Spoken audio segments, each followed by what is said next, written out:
So quite possibly the most frustrating thing for me to observe in the coaching profession is the culture in coaching where we all have to grind all day, every day to be successful. And as my friend and today's guest, Cody Royle, says, the constant grind of coaching is actually grinding coaches into the ground.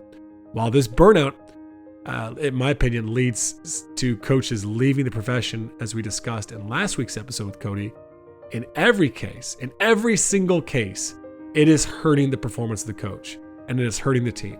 Not to mention the hurt upon the world of the coach, their family and loved ones. So today's episode is a continuation from last week's episode with Cody and from a conversation Nate and I had 2 episodes ago talking about taking care of ourselves in the season. And we're going to talk today about viewing the coach as a performer, and even we're going to take on the challenge of this question of how and when do we leave coaching.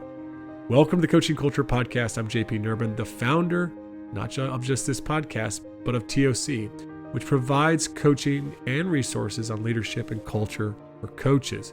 I'm joined by my friend and co-host, Nate Sanderson.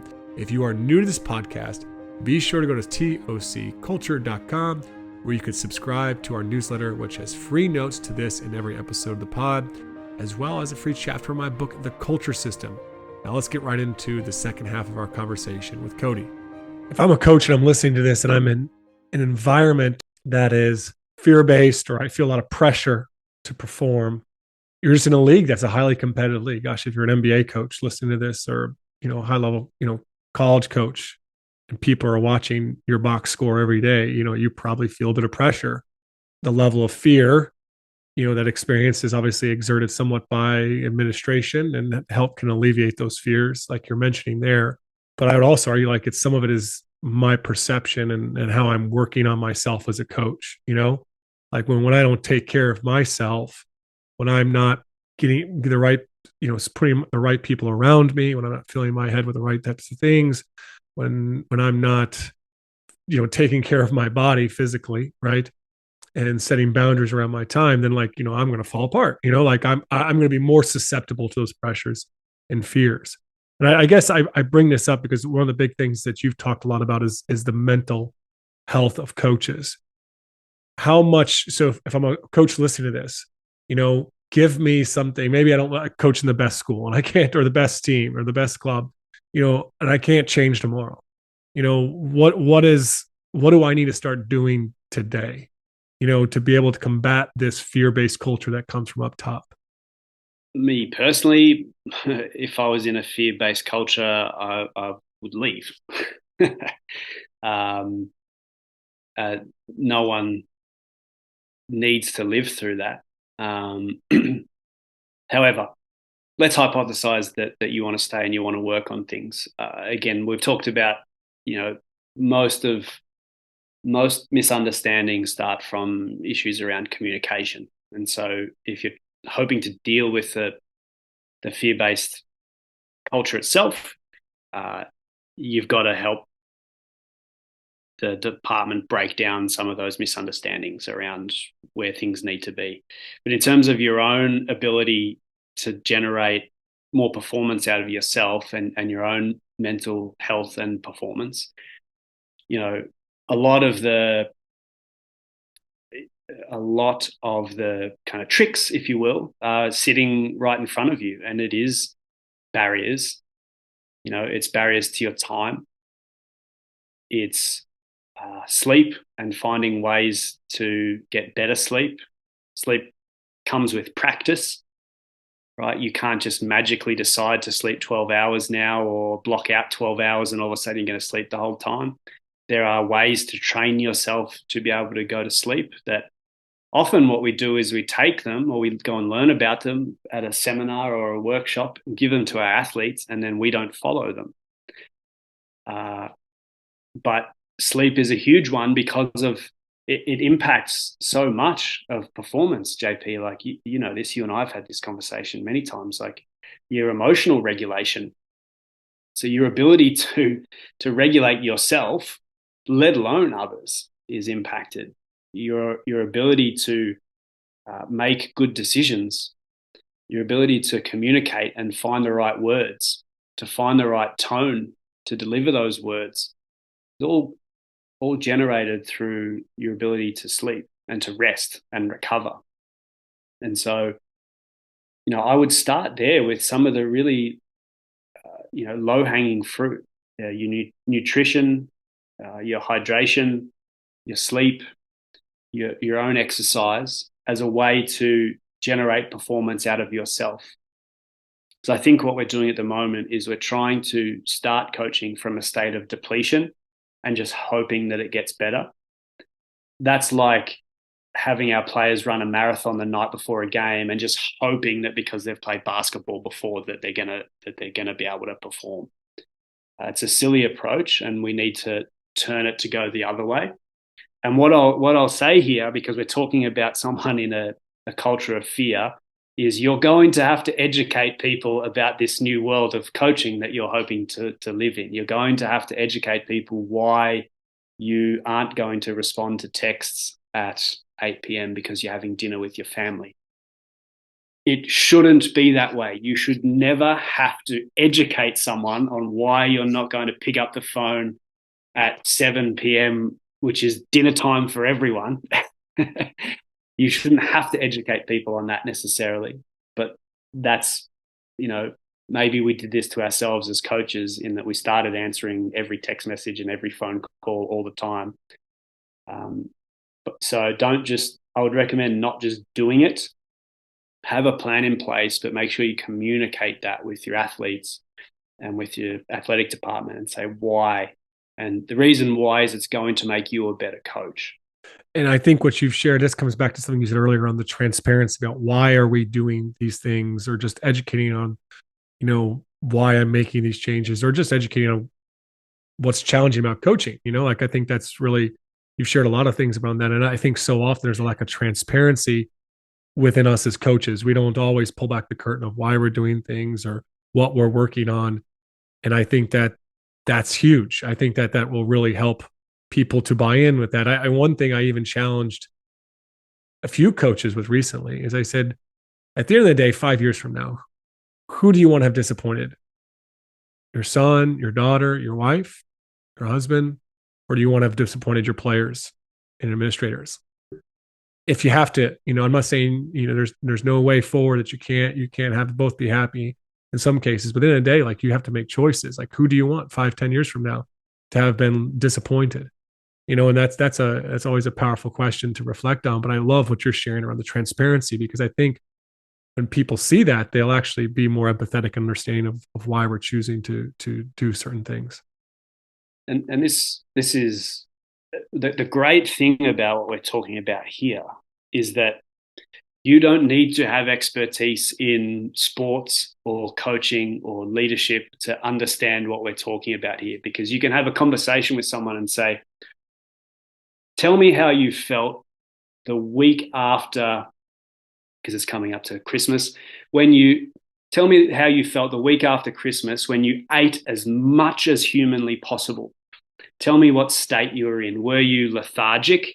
How was your decision making? Were you sleepy? Did you crash at 2 p.m.? Yeah. So when a coach, like me, goes to the drive-through instead of having the healthy meals that our players have, that impacts me too. Tell me about a time where you haven't been sleeping well, and tell me about how what were your decisions that week? Tell me about a time where you were tired and you got snippy with your wife and you didn't mean it because you didn't have any control over how you were communicating because you were tired. Like, yeah, that impacts me too. And so these are human things that we're dealing with. They're not specific to coaching. And so it doesn't matter who you are, you can actually fundamentally understand why a coach who needs those things would be looking to put some of these plans around themselves so that they can perform better.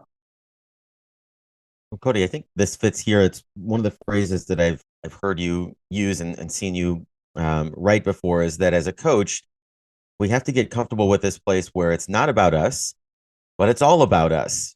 And I wonder if you could, sort of explain what you mean by that paradox, because I think we're kind of in that ballpark here. Yeah. It's the great paradox of coaching. teams, right? We say it's not about us, and it's not, but ultimately it is, and almost in its entirety it is, because of the bearing that we have on our teams. And really where it comes from is this idea from contagion theory, where essentially people in groups become who they observe most often, right? So that's pretty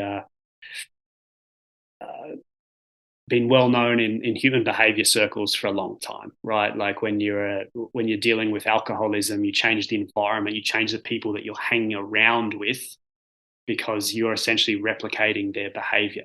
And so in the sporting environment, the person being observed the most is the coach, and so the people around you, your players, are replicating the behaviors that they see. And so again, it's this funny kind of paradox where we know the impact of sleep on our athletes, we know the impact of nutrition on our athletes, we know the impact of positivity on our athletes, we know the impact of all these different things, and we say, you guys do them, I'm going to do none of them. And I'm going to be your leader. And it makes zero sense, and we need to stop that. But the great thing is we know the secrets because we're the ones that give them to the players. And so we should be able to say, what would it look like for me to actually go and do this as well? And the great thing is, I think the most locked up, tied up human potential in sports is actually sitting within our coaches. And it's unrealized potential because we haven't taken very good care of ourselves or thought of ourselves as performers. We've thought of ourselves the other way around, in that we have to be these endless givers, and we have to be in a state of depletion or we're not doing the job properly. But what that means is I think there's a lot of potential sitting within us that just can't come out because we're not in a physical or emotional state to be able to deliver it. And I think that's one of my favorite call to actions for coaches that you so beautifully express so often, which is that we have to view ourselves as performers. But also, I remember Greg McEwen, who wrote Essentialism and Effortless, he has this great thing. I hear him talking about, the whole analogy of, put your oxygen mask on before you help the person, other people, like the whole airplane kind of metaphor that we hear so often when it comes to personal care. And he says, when people typically talk about that, it's like, oh, I got to take care of myself so I can take care of other people. He's like, you need to take care of yourself just for the sake that you're a human being and you have value. It's not just so you can go out and serve. It's because you're valuable. You're worth taking care of. And I love how you talk about this endless giver. And I just think that that's really profound and really kind of resonated with just kind of what you shared there. Well, there's research that just came out in the last couple of months about that. And it was from English football. And, I found it and posted on social media today. And it was very much about that, right? Like this fundamental idea that the endless giver is the only way that you'll survive. And in fact, people that displayed behaviors kind of contrary to that, their commitment was called into question and they were deemed as not suitable for coaching. So, like people that won't work 16 or 20-hour days, not suitable to coaching. That's not the job, man. There's something you said earlier around 15 minutes ago, and I asked you this question around what a coach could do if they were not in this environment that they felt a great deal of psychological safety. And you said you would consider leaving. And I think this is a question that we've talked a lot about on this podcast. We've talked about, hey, when a player wants to leave their sport, how do you walk with them through that? We've also talked about, as a coach, when you start wrestling with that question, is it worth it? Is it time for me to hang it up? Like, how do we process that? I'm really curious your perspective, because I don't know if you've heard this a lot, but in my one-on-one coaching with coaches, in my work there, I could say easily half the coaches that I've worked with easily have said something to the effect of, I think often, or I think off a lot about leaving coaching. I just don't know what I would do. And that what I hear when they say that is there's the practical, like what would I actually do? How would I make money? Or, that type of thing. And there's also I've been a coach all my life. Like, what am I if I'm not coaching? So that is honestly the biggest block right there is the practical step. And then there's okay, who are we if we're not if we're not a coach? So I'm just curious your perspective. Have you walked with coaches through this to say, hey, it is time to hang up the whistle? Like, it's the healthy thing for me, and there's more I can do in the world. Like, there's a time for everyone to eventually hang it up. So, yeah, what's your experience with that? Yeah, I have. And I was talking to a friend who also coaches recently, and she told me that I think half of her clients have left, like quit. And so she's kind of supported them through that. From the technical perspective and, what will I do next? I'll start there because Jesus, coaches can do anything next when you break down the duties and look at what they actually are that we do. Like, we are off the charts as a as a training ground for project management, leadership and managerial roles. Like, when you sit there and say, a lot of us can like, let's look at project management. Like, get a bus, an outsourced bus to come here and arrive on this side of the road and pick up these players, and in this amount of minutes, collect the bags, get everyone on it, go to like, when you actually look through what we do on a day-to-day basis, there are so many transferable skills. And so Can I jump in real quick on that too? Like you said earlier about how lucrative coaching could be for some people to support their families. And I would argue that honestly, the amount of hours we spend in coaching, like, we could have made way more money in life. Like, there's a very small percentage of coaches in the world that will actually like make the big bucks. But like, all this hours we put into coaching, we probably could have chased something else and made a ton more money. It's true.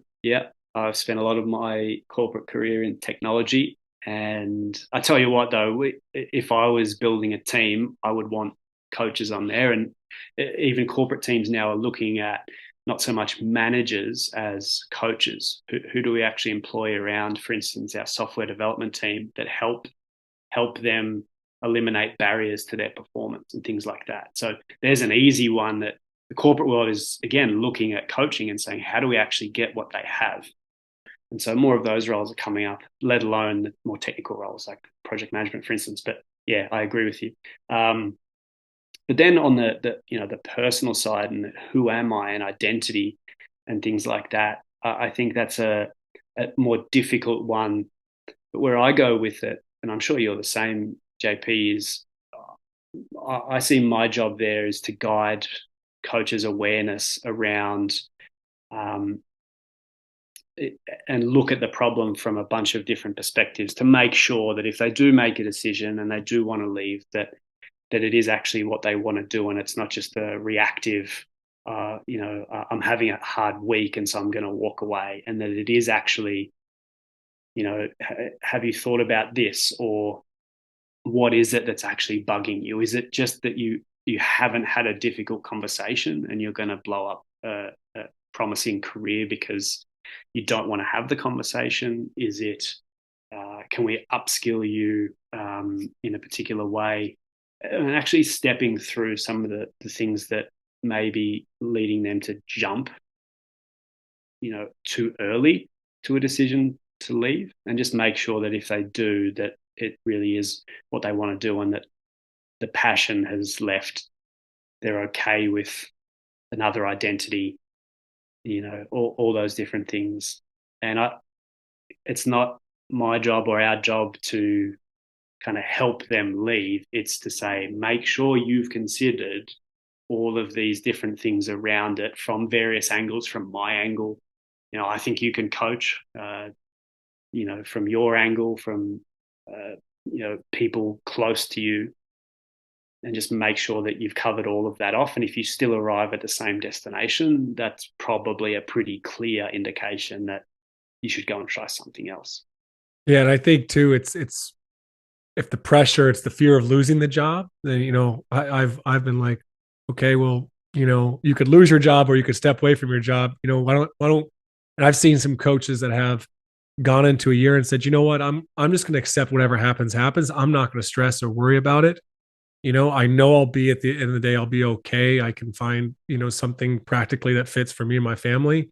And just that decision alone, just stay with it and until their time is up, whoever decides, has just been freeing for certain individuals. I know. Um, I want to ask you this here as we're kind of wrapping things up. I know you're in the process of writing a new book around coaching.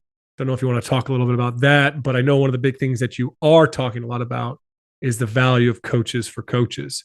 And it's something that you're deeply passionate about. It's something that me and Native, I'm passionate about. It's kind of what I realized coaches needed. Like in my journey, I was like, I didn't need some motivational speaker or a guy to come and do a team workshop. I needed someone that could get on a call and talk to me and coach me through situations. So, for you, like, talk to us a little about your passion there and why it's you're going to be the topic of one of your new books. Yeah, I mean, it was kind of a confluence of things that have happened, and writing Tough Stuff was probably the first one because it opened up a lot of the challenges that coaches were dealing with, and frankly, it did start in the well-being space. Coaches came to me off the back of reading my work and said, "Can you coach me on this?" And as I started to really look into it more, I had the same realization as you, JP, and it was mostly for myself. I was like, "Oh my God, this has been sitting right in front of me that whole time," and I either didn't know it was a thing, or it hadn't occurred to me, or I was too green, or I don't know what it was, but uh, yeah, and someone with different eyes close to me, but not literally in the chair next to me, to help step through key decisions, observe from time to time and provide feedback, or help me get through some of those really sticky situations would have been key. And so, yeah, what I want to do with this next book is really open that door to people and say, firstly, this is a thing. Secondly, it can certainly help with some of the well-being challenges that we've been talking about. But potentially more importantly is we know the impact of coaching on people. We've got decades now in executive coaching to look to in terms of what it does for knowledge workers like CEOs, and coaches are knowledge workers. And so it can be a performance accelerator for a lot of coaches to have their own coach. And so, there's still a lot of people that either don't know it exists, think that people like us who coach coaches, what it means is that we tell them what to do. To which I say, have you ever met a head coach? They are not told what to do. You can suggest things to them, but the good ones aren't going to just be told. It's certainly not that either. And so my point here is that there are a lot of there's a lot of false information, or people don't fully understand what it looks like and how it can help. And so the new book's really going to delve into a lot of that. What does it actually look like on a day-to-day basis? And then the people that are doing it, how is it helping them navigate some of these well-being challenges, but also the actual performance of the coach? Well, I'm excited about it because I know it's going to, with the way you write, normalize something that should be more normal, especially when, back to earlier part of the conversation, our administrations are not doing enough to support or coach,